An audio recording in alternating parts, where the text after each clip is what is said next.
바울이 아레오바구 가운데 서서 말하되, 아덴 사람들아, 너희를 보니 범사에 종교심이 많도다. 내가 두루 다니며 너희가 위하는 것들을 보다가 알지 못하는 신에게라고 새긴 단도 보았으니, 그런즉 너희가 알지 못하고 위하는 그것을 내가 너희에게 알게 하리라.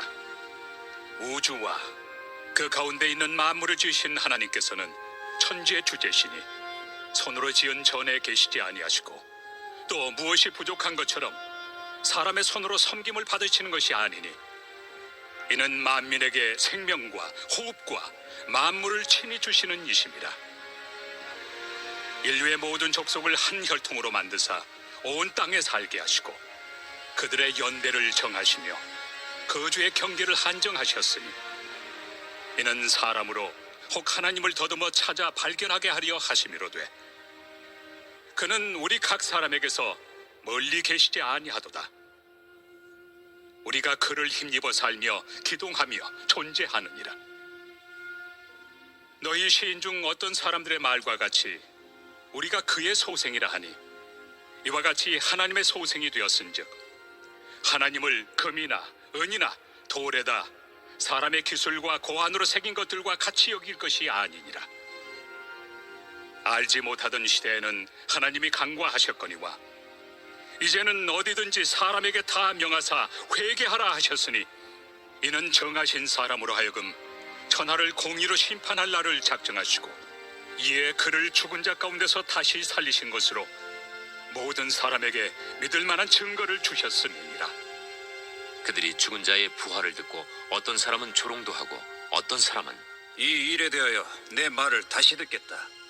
이에 바울이 그들 가운데서 떠나매 몇 사람이 그를 가까이하여 믿으니, 그 중에는 아레오바구 관리 디오누시우와 다말이라 하는 여자와 또 다른 사람들도 있었더라. 우리가 어제 본 말씀에는 이 바울이 복음을 이 아덴에 전했을 때에 사람들이 바울에 대한 다양한 평가를 내렸었죠. 어떤 사람은 바울더러 말쟁이다, 그렇게 얘기했고, 이것은 무시하는 그런 말 아닙니까? 또 어떤 사람은 바울더러 이방 신들을 전하는 사람이라고 말했습니다. 로마 제국의 질서를 어지럽힌다는 오해를 받을 수 있는 그런 매우 위협적인 말이죠. 정치적인 어떤 그런 모함의 말입니다. 또 어떤 사람은 바울이 전하는 복음을 듣고 이상한 것이다, 그렇게 평가를 했었죠. 말도 안 되는 소리를 하고 다닌다, 이런 얘기 아니겠습니까? 또 어떤 사람은 바울이 전하는 복음을 듣고 흥미는 가졌습니다. 새로운 것이다, 그렇게 평가했죠. 그러나 복음은 어떤 그런 지적인 호기심의 대상으로 삼을지언정 그것이 결코 진리를 깨닫게 해주지는 않습니다. 어떻게 복음이 내 지식의 호기심의 대상으로 그쳐서 되겠습니까? 우리도 복음을 전할 때에 이런 다양한 평가들에 부딪힐 때가 있습니다. 예수를 믿지 않는 사람들 중에는 내가 신앙생활 하는 것에 대해서, 혹은 내가 교회 가는 것에 대해서 이런저런 말로 나를 평가할 때가 있습니다. 마치 아덴 사람들이 바울을 평가하고 바울이 전하는 복음을 평가하듯이, 불신자들은 이런저런 말로 나를 평가하고 교회를 평가하고 또 복음을 평가합니다. 이럴 때 우리는 어떻게 해야 할까요? 오늘 본문에 나오는 이 바울의 모습을 통해서 지혜를 얻기를 원합니다. 바울은 자신과 자신이 전하는 복음에 대한 이런 다양한 반응을 보이는 아덴 사람들에게 어떻게 대했습니까? 나를 무시한다고 맞받아치면서 상대방을 무시하거나 적대적인 반응에 같이 적대적으로 대하지 않습니다. 바울은 이 아덴에 우상이 가득한 것을 보고 격노했죠. 분노했습니다. 그러나 오늘 본문에 보면 22절에 바울이 아덴 사람들에게 뭐라고 이야기합니까? 내가 너희를 보니까 범사에 참 종교심이 많구나. 그렇게 이야기를 하고 있죠. 근데 사실 우상 섬기는 모습을 보고 바울은 격노했었는데 오늘 본문에 보면 이제 말을 딱 이제 시작할 때에 격노하지 않습니다. 오늘 이 바울의 설교를 보면 바울이 참 예의를 지켜서 그렇게 복음을 전한다는 것을 알 수 있습니다. 복음을 소신껏 전하되 그러나 상대방에 대한 예의를 지키는 것이죠. 상대방에 대한 예의를 지키고 상대방을 존중해 준다고 해서 또 내가 전하는 복음을 훼손시키지는 않습니다. 바울은 상대방을 존중하고 존경하되 동시에 내가 전하는 그 복음을 훼손시키거나 양보하지도 않습니다. 복음을 전하되 예의 있게 전하고 예의 있게 전하되 복음을 그 내용을 양보하지도 않죠. 훼손시키지도 않습니다.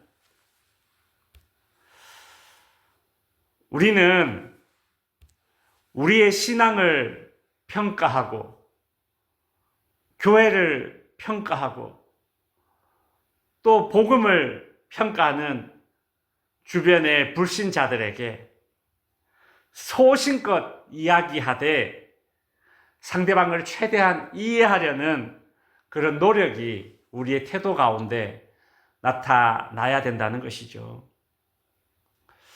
오늘 본문에서 바울의 이 설교의 핵심은 하나님에 대한 설명입니다. 하나님이 어떤 분이신가를 쭉 이야기해 주죠. 바울이 전하는 하나님은 어떤 하나님입니까? 창조주 하나님이십니다. 우리는 하나님이 창조하신 피조물들입니다. 피조물이 하나님을 하나님으로 인정하지 않는 것, 그것이 죄입니다. 그래서 바울은 창조주 하나님을 하나님으로 인정하지 않는 이 아덴 사람들에게 한 가지 반응을 요구합니다. 30절에 보시면 회개하라 하셨으니. 그러나 22절에서 31절에 나오는 바울의 이 모든 설교를 들은 사람들의 반응이 이제 크게 셋으로 나뉘는데요. 32절에 보면 어떤 사람은 바울의 설교를 듣고 조롱했다라는 것을 알 수 있습니다. 헬라인들은, 이 그리스 아덴 사람들은 몸의 부활을 받아들이지 않았습니다. 이 아덴 사람들은 몸은 악하고 영혼이 선하다, 그렇게 여겼기 때문에 몸의 부활을 인정하지 않았습니다. 그리고 또 어떤 사람들은 네 말을 다시 듣겠다, 그렇게 말했습니다. 바울이 전하는 복음에 관심은 보이지만 그러나 결단은 내리지 않았습니다. 우리가 복음을 전하다 보면 항상 이렇게 그래 좋게 반응하지만 뭐예요? 결단을 미루는 사람들이 항상 있잖아요. 그렇다고 낙심할 필요는 없습니다. 이 복음은 하나님의 능력이고 영혼이 돌아오게 하는 일은 하나님이 하시는 일이죠. 실패한 듯 하나, 그러나 꼭 그렇지만은 않습니다. 34절에 보면 몇 사람이 돌아왔다라는 것을 알 수 있습니다. 예나 지금이나 복음이 전해질 때에 조롱하거나 결정을 뒤로 미루거나 복음을 믿어 받아들이는 사람도 있습니다. 여러분, 바울 같은 사람이 복음을 전해도 그런데 우리야 오죽하겠습니까? 그죠? 말씀을 정리하겠습니다.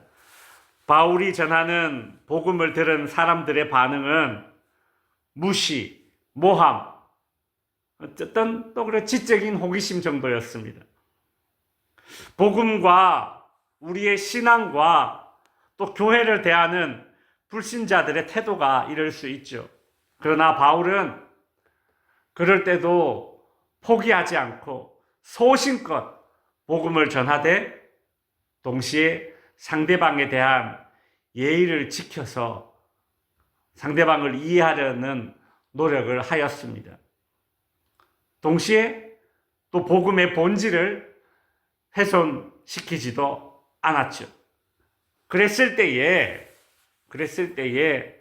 여전히 조롱하거나 결정을 뒤로 미루는 사람들이 있었지만 그 중에는 복음을 듣고 받아들이는 사람이 드디어 나타났습니다. 저와 여러분의 삶에도 이런 영혼 구원의 역사가 나타나기를 기도합시다. 기도하겠습니다.